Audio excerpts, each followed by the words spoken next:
Hi, everyone, and welcome to this roundtable around how to fight bad ads. My name is Cecilia, and I lead the product marketing team for publishers at InMobi. And with me today, I have some amazing experts from InMobi and GeoEdge to discuss the scale of bad ads and what publishers can concretely do to fight them. Now, before we dive into things, I will let the speakers introduce themselves and we'll kick off the conversation. Over to you guys. Thank you, Amnon? Cecilia. Yeah, sure. So my name is Amnon. I am the CEO and co-founder of GeoEdge. Hi. Hi, everyone. I'm Shushma. I'm part of Marketplace InMobi. I also lead the trust and safety side initiatives and manage the tag programs for InMobi. Great to have you guys. So yeah, let's start this discussion. So I thought that to start with, it'd be important to set the scene and come back to definition. So Amnon, can you explain simply what is essentially considered as a bad ad? Yeah. So we generally distinguish between three categories of bad ads. The first one is the one that actually has impact on the end user security. So basically, many people are not aware that an ad can actually create the end user different vulnerability around the user security. That could be a malicious code that is embedded in the ad itself. And that could also be attempt to run some kind of a scam after the user click on the ad. And basically all the things that we hear, in the news about user security, things that can happen, in emails, all the different viruses, all these are also applicable to malvertising. So security issue that can come through ad. So that would be one category. And the second category is more about brand safety and about the content of the ad. So these we are talking about content of ad that might be not suitable for the audience. Content of ad that might not be suitable, to young children, for example, so offensive content. Maybe issue around specific verticals that are not applicable to a certain publisher or certain application. And the last category about ad content is more about the actual technical specification of the ad.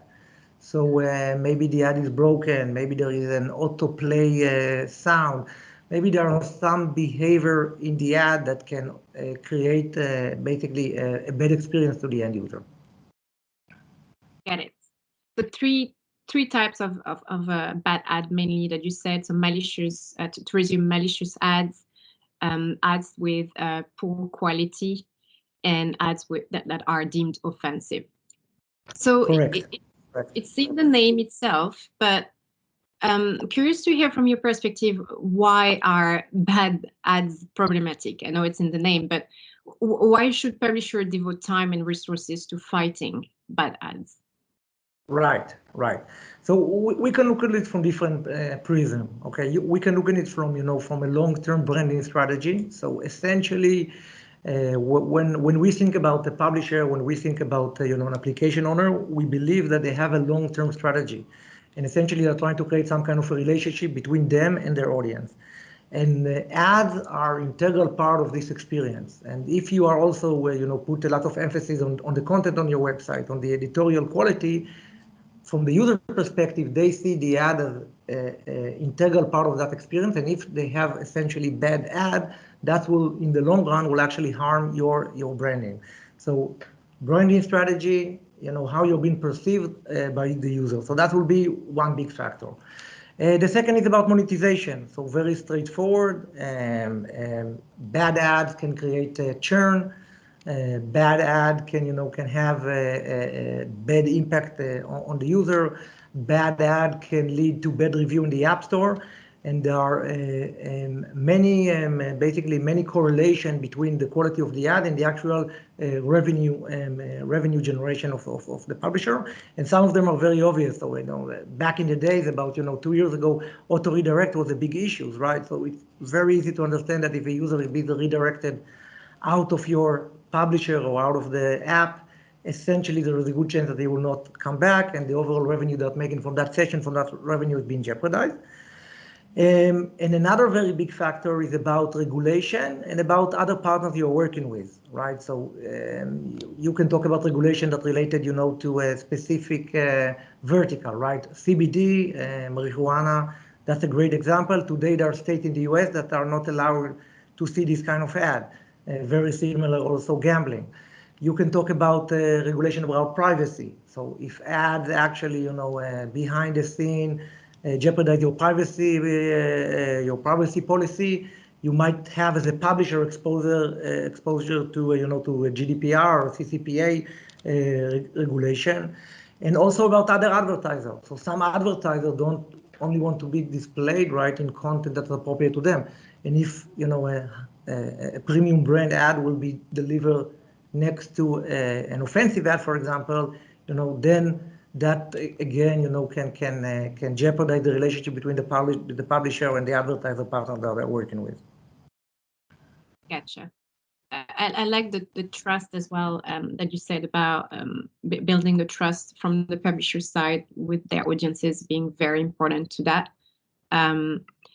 I actually have another category submission for bad ads. I think, that ad that I see for several days now about the jumper I just bought that keeps coming up every day. To me, it's also a bad ad, but that frequency capping, that's another topic for another day. So let's stick to advertising today. So Shushma, I would like to ask, so we heard about a few categories of ads just now. And I think it's important for the audience to also understand which types of bad ads are the most common. So what are the most that you see being flagged across the InMobi ecosystem? So at InMobi, we've defined malvertising or bad creators broadly under two categories, content violation and ad behavior violation. So in terms of content, as Amnon mentioned, offensive creators, misleading creators. Misleading creators sort of make false claims and also sort of mislead on the relevant product information in their creatives. And there are creatives that do not have a close button, or they have some issue, their landing page URL is empty. So these are related to content violations. So when it comes to behavior violations, so we classify, or most of the creatives that we see are auto redirects. The creative landing page sort of redirects the user to a Play Store or a page or a website where the content is prohibited. It might be offensive or something that, as per the InMobi ad policy, the content is prohibited. So in such case, the creative is classified as a ad behavior violation.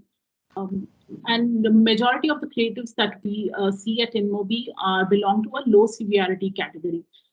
Some creatives that have like back button is sort of hijacked. So user tries to close the back button, but then it redirects the user to a Play Store or a prohibited content page, or the URL is empty. The landing page URL is empty, sorry. So those are the creatives that contribute to almost 50% of the rejected creatives. Other than this, we see auto pop-ups and redirects are the major creatives that get flagged with help of GeoEdge. So okay, so that's on the InMobi side, and on the GeoEdge side, is that a similar sort of trend that you see as well?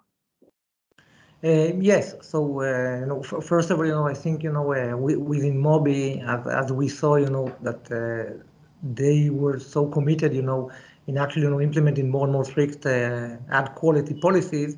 So the situation now, actually improves. So there is something, around ad quality that as you put higher bar, the bad guy or the malicious guys usually don't bother even, to try to get in, okay? And they actually, we see the trend of improvement in InMobi in a very clear manner.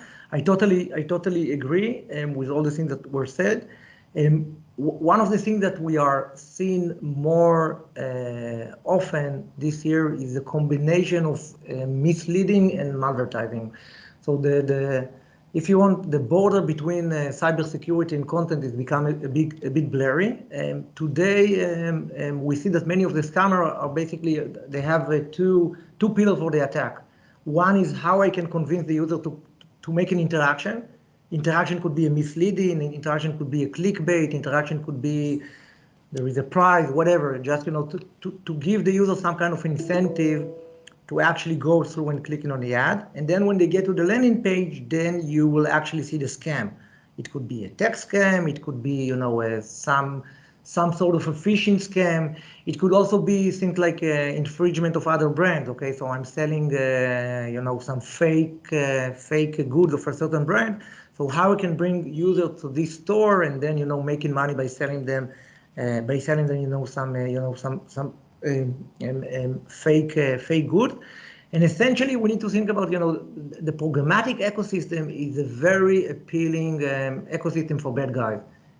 I can't think about other efficient way to actually, launch a scam and actually, get to a large audience, large victim in this case, and not even more than that, you can actually target the scam to specific audience, right? So that's why it's a very compelling vector that we continue to see evolving over time.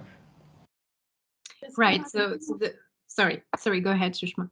Just to add one more point. The malvertising creatives are in a form appear to be genuine. They sort of mimic the complete sort of image to text and also the landing page activity of a genuine campaign. So it's definitely a challenge for us to sort of detect if it is a genuine advertiser or someone who's trying to mislead the user. So it is very important for us to sort of completely validate the chain of events beginning from the start of the creative that gets in the queue for the approval, and also the landing page, which is the final destination.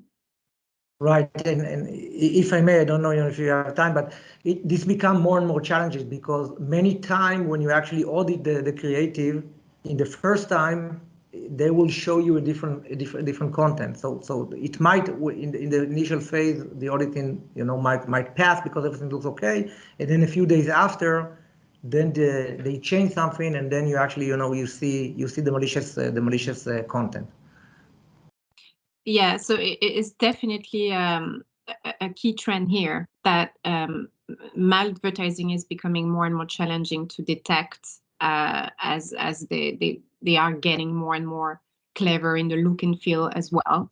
So it's an increasing common and problematic type of bad advertising. So right. There's many research out there about the fact that it obviously affects billions of impressions every year and has become a highly profitable for business for attackers behind those ads. So if we take a step back, we briefly touched on this, but malvertising, for someone that doesn't know much about programmatic or advertising online, what is malvertising and how or why is it so much problematic, I guess, for a user and publishers? Malvertising refers to the use of digital advertising, digital advertisement, be it creative tags or landing page, to sort of inject or to sort of either inject or distribute malware without users' knowledge, basically to sort of make a financial gain. But these activities happen in the background without user consent, and it sort of impacts the device, be it phone, tablet, connected device, or even the router. So that's why it becomes a threat to the entire environment in which the user is, or using different devices. And obviously, we know that it has led to a lot of users installing ad blockers. It is one of the key reasons why ad blocker has become so prominent. And it does not affect just the user, but the publisher as well. We know that. So you are a publisher and you see not just a malvert, or you see any sort of bad ads on your property, on your app, on your website. What steps should you take going on from there? Amnon, do you have an idea of how to describe that? Yeah. Well, I think, I can divide this question into two. So there is, a short-term action that you can take when you actually, when you currently have a problem, and a more long-term strategy as a publisher, what do you need to do? The challenge is that usually when you get a complaint or when you see an ad, it's very hard to actually replicate the problem. Okay, so after the fact, if you don't have any measurement, many times you get a complaint from your user or your editor. Okay, I saw the ad XYZ. There's an advertiser, and then you are in a very tricky game to try to recreate the ad and see that. If you are lucky, great. Sometimes you're not lucky and you just don't find the ad. Even if you do see the ad, now you need to pinpoint the source, who's the actual mediator or demand partner that actually stand behind the ad. And then you need to contact them, and they, in turn, need now to go through the same process. They need to, again, to pinpoint and find the ad.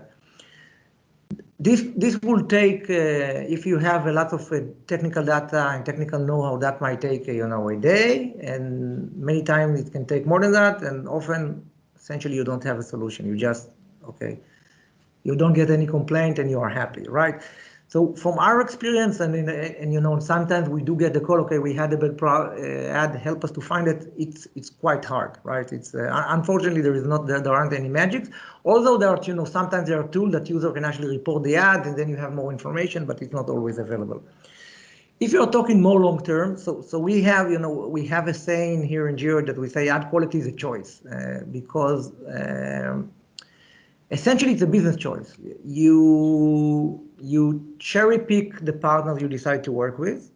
That's one thing. You decide how you act when a bad banner slips in. So, the world is not, I think I lost you for a moment. Yeah, now you're back. Back, okay, perfect.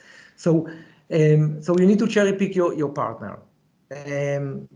When a bad ad happens, you need to decide which action you make. Okay, so let's say a partner that you work in and you trust, but but unfortunately, it does happen, and a bad banner slipped in. Okay, so what is your policy? How do you react with your partner? Okay, do you actually take the measurement? Do you tell him, okay, guys, okay, great, but next time or the third time that will happen, it might have, influence. Usually, when a partner, know that the publisher is really serious about ad quality, they will take the measurement on their hand to make sure that that doesn't happen. Another thing that you can control is the floor price. We see correlation between CPM and bad banner. So if you, one way to basically prevent some malicious ad is to put higher floor price, but then on the other hand, you're losing revenue, right? So how do you balance that? And of course, you can also use a vendor, that is specialized in ad quality, and can help you to mitigate the problem. So there is things that could be done. It's not one of these problems that I say, there is nothing can be done. There is definitely a way, and I think also InMobi is a great example. Once you are committed as a partner, to actually go and improve the ad quality, we see result time after time. But it's a long-term commitment. It's a strategy. It's a business decision, because maybe you need to give up on some revenue in the short term in order to achieve that. Yeah, it definitely has it takes some resources, time and effort and financial, definitely for publishers. Shushma, on the exchange level from InMobi, how do you explain what InMobi is doing to fight bad ads? Sure. We've been working with GeoEdge for almost 4 years, close to 4 years now. So yeah, definitely it's been a great learning experience. But before we started working with an ad verification partner, InMobi has a stringent onboarding and a vetting policy for a buyer.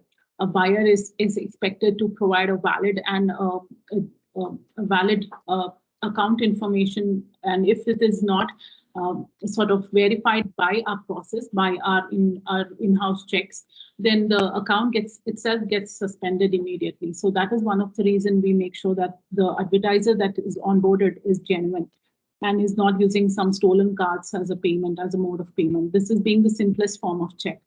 With that, with help from GeoEdge, we've been screening creatives not only at the approval stage, but throughout the life cycle of the campaign itself. There are different assets of the campaign that gets validated with help of GeoEdge, and we've been able to sort of set up a real-time validation process using code analysis and block list with help of GeoEdge. So there are a couple of things on InMobi in-house screening tool as well, but majority, like 90% of the creatives gets reviewed by GeoEdge ad verification process. Yeah, it's important to have a close, collaboration with partners like GeoEdge to make sure that. Yeah, and this is a key, because I think in order to really get to a good ad quality result, you need to have a very close dialogue, with your partner, because it's not like out of the box solution. There are specific requirements, specific needs, things that are more important to one platform rather than the other, and being able to tweak the different threshold and create the technical interface, the business processes to support it between the two companies. I think it's crucial. I mean, and that's something that also I think I'm very proud in this partnership, and I think we are doing a good job together, and I'm sure the future is also will look brilliant. That's a good segue to my next question. Do you think that bad ads can be stopped for good? Is that a utopian question? I don't think so. I think, as I say, it's a business decision. So you can be you can choose. You can have an ecosystem that is very limited, but you are losing revenue opportunities. Okay, so as long as you want to explore more partners, more revenue opportunities, and you want to be open to all the diversity of advertisers to maximize your revenue, then there will always be bad guys that will leverage that in order to slip in. I do think you can control it. I do think you can get to a place that this is not a problem that doesn't really risk your business. But I don't think it's like asking if there will not be hackers in the future, or will you be able to get perfect cybersecurity in the future? It's the exact same thing. It's just impossible. Okay, there is always new threat and new opportunity, for scammers to make money, and malvertising will be a big part of it in the future. What about you, Shushma? What do you think? I mean, it's a challenge that every entity in the ad industry has to deal with on a daily basis. As long as there are advertising and there are sellers and buyers in the system, definitely there will be fraudsters who will try to gain the system and make money. So yes, it's definitely a day-on-day challenge, and just being up to date and ensuring you're compliant with the industry standards and making sure you sort of assess what is being registered in your platform as a creative, as a buyer, who is the buyer, and what they bring into the table in terms of the creative, the language, what the domains, and the HTML for that creative, then I think you will be able to have an upper hand in terms of ad quality.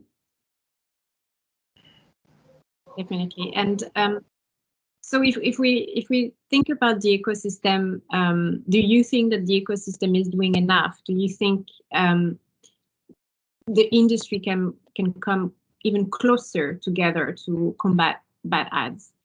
Is there more we can do? So, I mean, with the basic checks, each one of the entity that can take up verifying the advertiser, ensuring they are genuine, and setting up the country-wise requirements, that is in terms of laws and regulation for digital advertising. Besides that, I think they can be part of the tag community, which provides the threat intelligence in terms of the different malvertising attacks the other companies witnessed. With that, also, we can be compliant as per the IAB and OpenRTB, the latest requirement, that is buyer.json and demand chain object. So InMobi is working to implement buyer.json, but demand chain object is something that we want the DSPs and the other buyers to sort of adopt and sort of implement that. But when it comes to GeoEdge, yes, we've been sort of we do have a regular discussion with them, and we sort of discuss the certain campaigns that we think that might be suspicious, and we sort of based on their inputs, their feedback, we take action. So it's always best to have a ad verification vendor working with you in assessing these creatives. Yeah. Thank you. I think, she mentioned, the different initiatives from the IAB and TAG. So if there will be a way to exchange information between platform about certain advertisers, and then, before a new campaign is going up, going live, you can actually validate that this advertiser is vetted by other platform. That will be, that could be definitely a way to make our life easier, and clean the industry. The key in order to do that is, again, to have some kind of identifier who is the actual advertiser and the buyer, which is very difficult, right? Because you're talking about business reputation of an entity, okay? So how do you define, I'm an advertiser, what is an advertiser? I'm a person X that have, a company Y. How long do I exist? I mean, it's like asking if I'm trying to find a good analogy. It could be like a credit score of an advertiser, right? So you need the database, you need to know who's the advertiser, and then you say, I know this guy, they're okay. So that's what should happen. I think it could happen. I think essentially, if the industry again will use tag, and will have and people will have more trust and will adopt, standard like the demand JSON, that could happen, but it will take time. Unfortunately, I don't think that that's something that can, happen in the short term. I need to say that as a vendor, we are doing that behind the scenes. So essentially, a large part of what we deliver, that these are, data that we collect on our end in order to actually try and, and identify the same advertiser. So when we actually provide, a verification service, so it's not only checking that now a campaign is malicious or not, it's also, we are also taking into consideration prerequisite data that we might have on the advertiser, and that's helped us in order to do that. So that's already, so in a way we are in a position, to basically to gather this information and bring it, to our customers. But yes, I think, there's definitely more that can be done across the industry, to improve the situation, and hopefully it will materialize in the near future. Yeah, that's very interesting as well, about gathering the data for better education as well. I think that's definitely something that is needed as well. I guess I have a last question for you. Have you seen a bad ad today? Or even better, what's the worst bad ad that you've seen? You're asking me or I am? Both. I'm asking you both. For me, it's easy. Go ahead.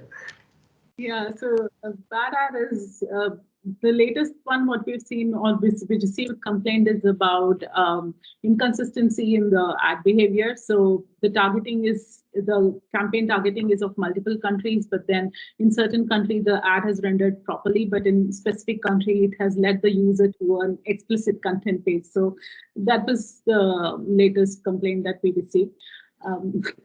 Yeah, this is something related to behavior ad quality violation.